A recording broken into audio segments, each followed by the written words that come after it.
اعوذ باللہ من الشیطان اللعین الرجیم بسم اللہ الرحمن الرحیم وبہ نستعین وہو المعین۔ شیعہ علماء کی تاریخ کا ملاحظہ کریں اور تاریخ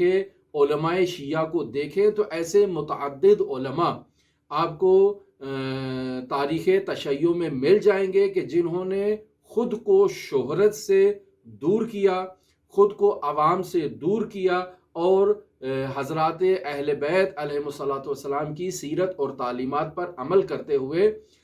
زیادہ ان کی یہ کوشش تھی کہ وہ لوگوں کے درمیان مشہور اور معروف نہ ہوں، تقوی اختیار کریں، پرہیزگاری اختیار کریں۔ انہی افراد میں ایک فرد آیت اللہ شیخ محمد تقی بہجت رحمۃ اللہ علیہ کی شخصیت ہے۔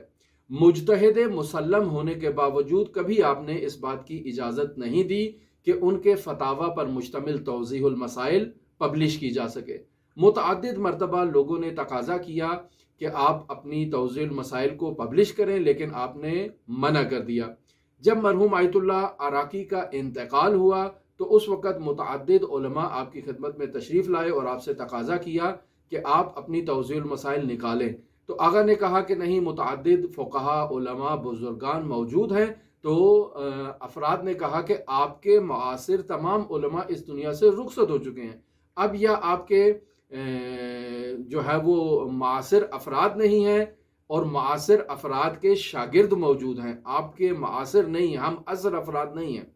تو آقا نہایت غمگین ہوئے اپنے معاصر کے اس دنیا سے رخصت ہو جانے پر،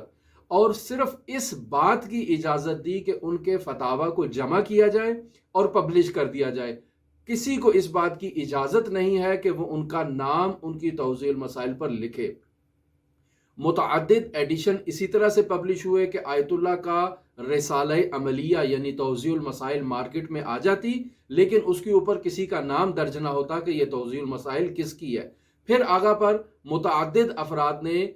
اصرار کیا کہ اس کے اوپر ایک نام تحریر ہونا چاہیے تاکہ لوگوں کو معلوم ہو کہ وہ کس کی تقلید کر رہے ہیں، یہ کس کے فتاوی ہیں۔ تو کونے پہ ایک چھوٹی سی مہر جو ہے نا وہ لگا دی گئی کہ العبد محمد تقی بہجت، صرف اس ٹائٹل کی۔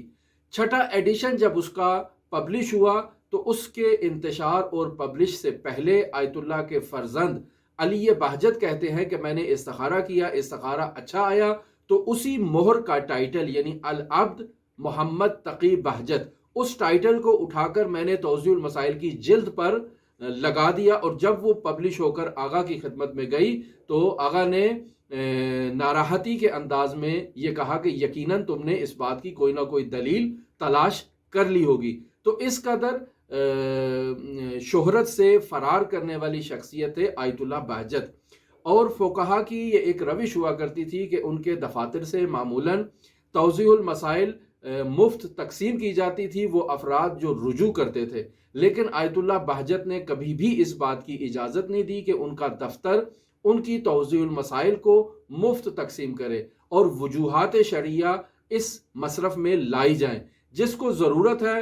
آقا کی تقلید کرنا چاہتا ہے، وہ جائے اور بازار سے خود اس کو خریدے، کیونکہ اسے بھی آقا شہرت کا ایک وسیلہ سمجھتے تھے اور اس بات کی اجازت نہیں دیتے تھے، جبکہ دوسرے بزرگان اسے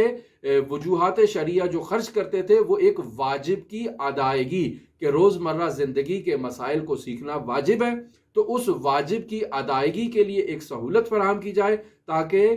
مقلدین کو رسالہ عملیہ دیا جائے تاکہ وہ اس کو پڑھیں اور اس کو روزمرہ زندگی کے مسائل کو سیکھیں۔